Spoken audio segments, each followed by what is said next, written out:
महाराष्ट्राचे मुख्यमंत्री माननीय देवेंद्र फडणवीस साहेब यांच्या 56व्या वाढदिवसानिमित्त सोलापूर शहरातील गोरगरीब व कष्टकरी कामगारांच्या मुलांसाठी यंदा 56,000 वह्यांचे वाटप करण्यात येणार आहे। आमदार देवेंद्रदादा कोठे यांच्या माध्यमातून विष्णुपंत तात्यासाहेब कोठे प्रतिष्ठानच्या वतीनं हा उपक्रम सलग 3ऱ्या वर्षी राबवण्यात येत आहे। या उपक्रमाची सुरुवात 2024 मध्ये मुख्यमंत्री देवेंद्र फडणवीस साहेब यांच्या 54व्या वाढदिवसानिमित्त 54,000 वह्यांचे वाटप करून करण्यात आली होती।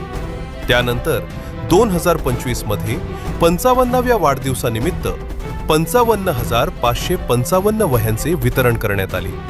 यंदा 56व्या वाढदिवसानिमित्त 56,000 वह्यांचे वाटप करून हा उपक्रम अधिक व्यापक स्वरूपात राबवण्यात येत आहे।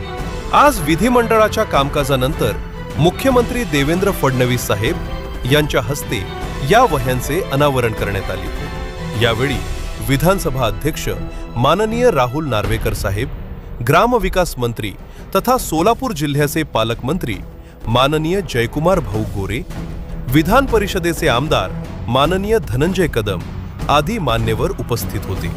शहरातील महानगरपालिका शाळांमध्ये शिक्षण घेणारे विद्यार्थी, गोरगरीब कुटुंबातील मुले तसेच कामगार वसाहतींमध्ये राहणाऱ्या विद्यार्थ्यांना शैक्षणिक साहित्याची मदत मिळावी या उद्देशानं हा उपक्रम सुरू करण्यात आला आहे।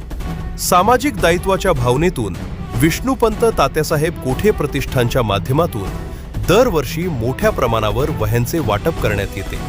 आमदार देवेंद्रदादा कोठे यांनी सांगितले की शिक्षण हा समाज परिवर्तनाचा प्रभावी मार्ग असून आर्थिकदृष्ट्या दुर्बल घटकातील विद्यार्थ्यांना शिक्षणासाठी आवश्यक साहित्य उपलब्ध करून देणं ही जबाबदारी मानून मुख्यमंत्री देवेंद्र फडणवीस साहेब यांच्या वाढदिवसानिमित्त राबवण्यात येणाऱ्या या उपक्रमामुळे हजारो विद्यार्थ्यांना थेट लाभ मिळणार असून त्यांच्या शैक्षणिक प्रवासाला बळ मिळणार आहे।